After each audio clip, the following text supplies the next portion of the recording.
자, 이제 430년 동안 애굽 땅에 살면서 자유인으로 들어왔다 노예가 되어버린 히브리 민족들을 이제 하나님께서 약속하신 약속의 땅 가나안 땅으로 이 노예들을 이끌고 가야 할 사람, 그 사람으로 뽑힌 사람이 누굽니까?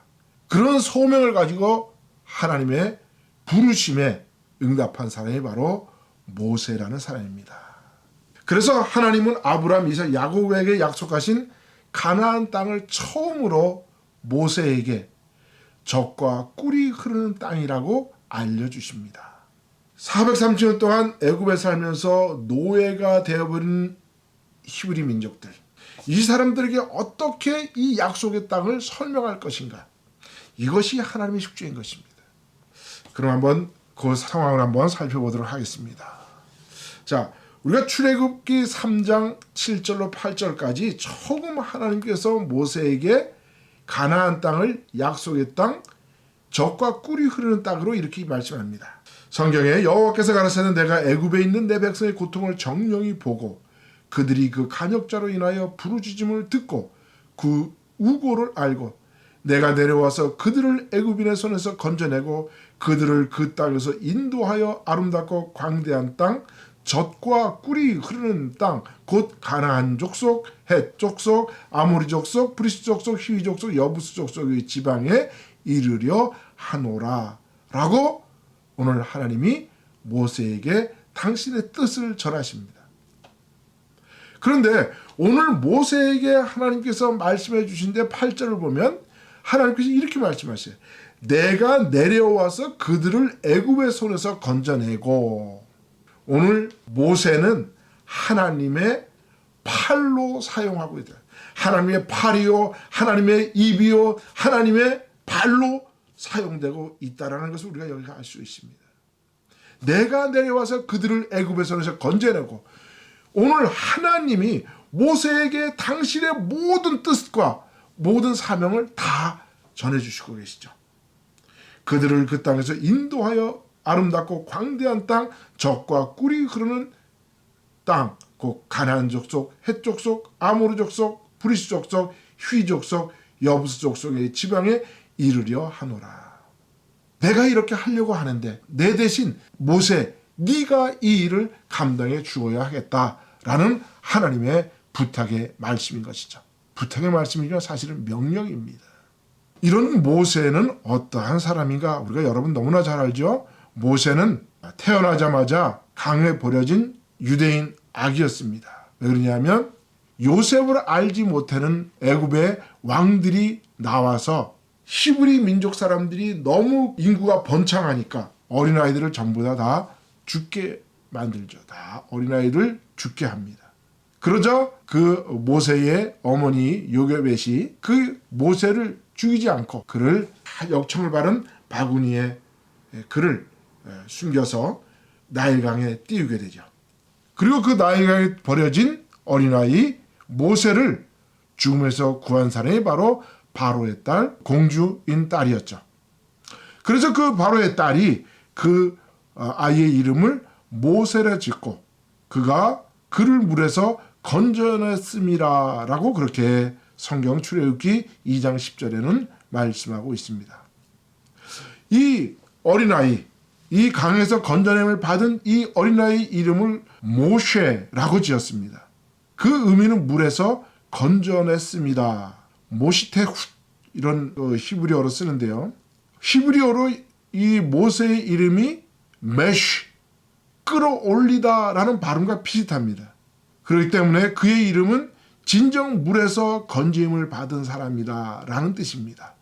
모셰와 메쉬, 물에서 끌려 올려진 사람. 파라오의 딸은 자신의 행동을 본따서 모셰라고 이름을 지었지만 히브리어에서 모셰의 진짜 의미는 그가 물에서 나왔다라는 그런 뜻입니다.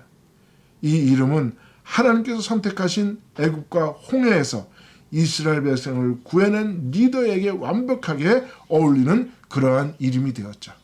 그래서 모세를 통해서 이스라엘 백성을 홍해로부터 이스라엘 백성을 애굽과 홍해로부터 구해낸다라는 그러한 이름을 모세라는 이름으로 갖게 되었다라는 것입니다. 우리가 모세라는 사람 뭐 너무나 잘 알지 않습니까? 그런데 성경에는 이 소명자들의 단골 메뉴가 있어요. 여러분 그것을 한번 생각해 보시는지 모르겠는데, 이 소명자들의 단골 메뉴가 뭐냐 하면 하나님의 소명을 받아서 일을 하기 전까지 꼭 처가살이를 한다는 겁니다. 여러분 한번 보세요. 야곱이 20년간 외삼촌 라반 집에서 처가살이를 했죠.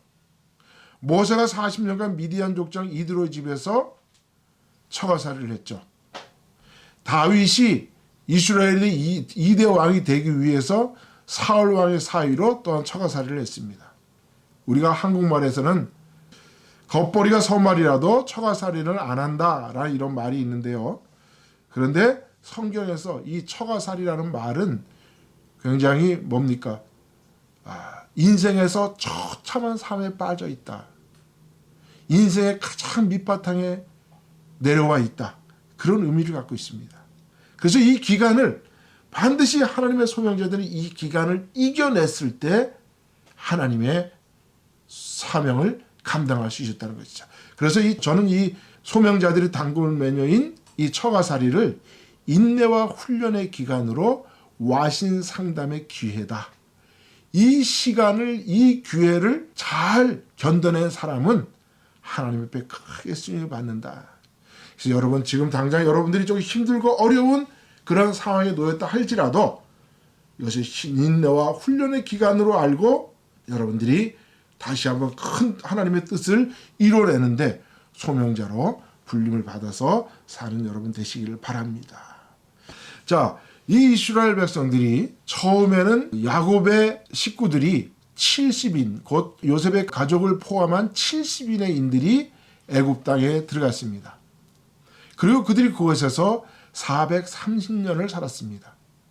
그런데 요셉이 그 당시에 국무총리로 있을 때 야곱의 식구들이 그 애굽 땅에 들어갔을 때 바로 그 당시에 바로 왕이 야곱의 후손들에게 가장 좋은 땅에서 살게 했습니다.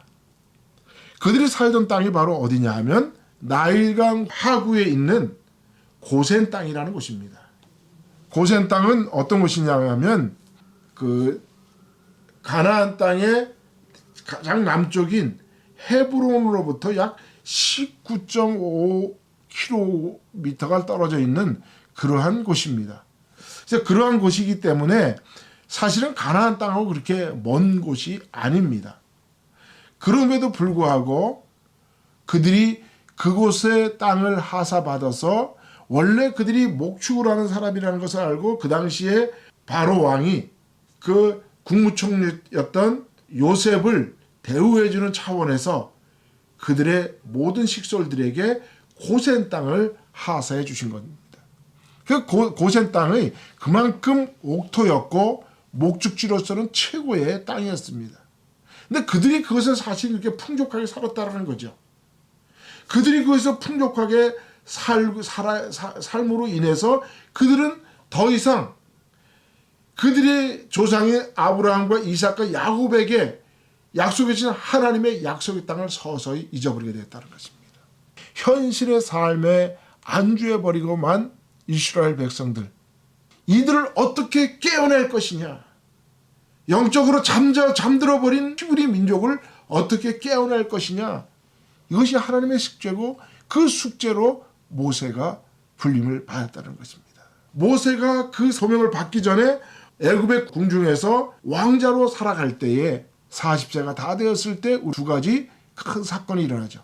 바로 모세가 자기 동족들의 근황을 살피기 위해서 바깥으로 나왔을 때 애굽 병사들이 자기 동족인 히브리인들을 핍박하는 것을 보았습니다. 그러자 모세가 혈기가 돌아서 그 애굽 병사를 쳐 죽입니다. 그리고 그를 모래에 감춰버리고 맙니다. 그리고 그 다음날 또 어떤 일이 벌어졌는가 하고 궁금해서 나왔는데 히브리인들끼리 서로 다투는 것입니다.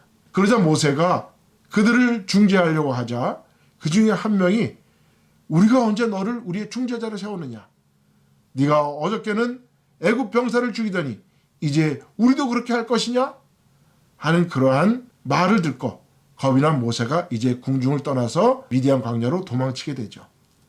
왜 하나님께서는 이러한 기사를 오늘 출애굽기에 써놓으셨을까요? 그 상황을 보면 이스라엘 백성들이 아브라함과 이삭과 야곱을 통해서 그 신앙의 자유를 가지고 자유의 인으로 애굽 땅에 들어왔는데 430년을 애굽에 살면서 이스라엘 백성들이 이렇게 노예 근성에 쪄져버리고만 그런 사람들이 되었다는 사실을 오늘 하나님은 보여주고 계시는 거죠. 그래서 이스라엘 백성들의 그 노예 근성을 보면 뭡니까? 동족끼리의 다툼. 우리가 이 동족끼리의 다툼은 한국말에서 어떤 사람들은 한국 사람들이 참깨 근성이 있다라고 이야기합니다. 이 참깨 근성이 뭐냐 하면 노예 근성과 같다라는 겁니다. 비슷하다는 겁니다. 여러분, 이 참깨는 우리가 잘 아는 것처럼 참깨가 간장에다가 장 담그면 밥도둑이라고 할 정도로 이렇게 맛있는 게인데요. 이 참깨를 이제 참깨가 알을 낳기 위해서 바다에서 민물로 오잖아요. 그리고 이제 논 같은 데 올라오면 그거를 잡아가지고 해금을 시키기 위해서 이 참깨를 잡아서 이렇게 항아리 속에다 넣어놓는다 그럽니다. 그러면 이 참깨들이 그 항아리 속에 있는데 항아리가 올라오기가 사실 힘들잖아요. 이 미끌미끌 해가지고. 그런데 이 참깨를 한 마리를 항아리 속에 넣어놓으면 그 항아리를 타고 올라온다는 거예요. 참깨의 그 다리, 개 다리가 얼마나 날카로운지 그 항아리의 그 미끄러운 그 항아리의 벽을 타고 그 항아리를 탈출해 나간다는 겁니다. 그런데 참깨를 여러 마리를 그 항아리 속에 넣어놓으면 절대로 한 마리도 못 올라온다는 거예요.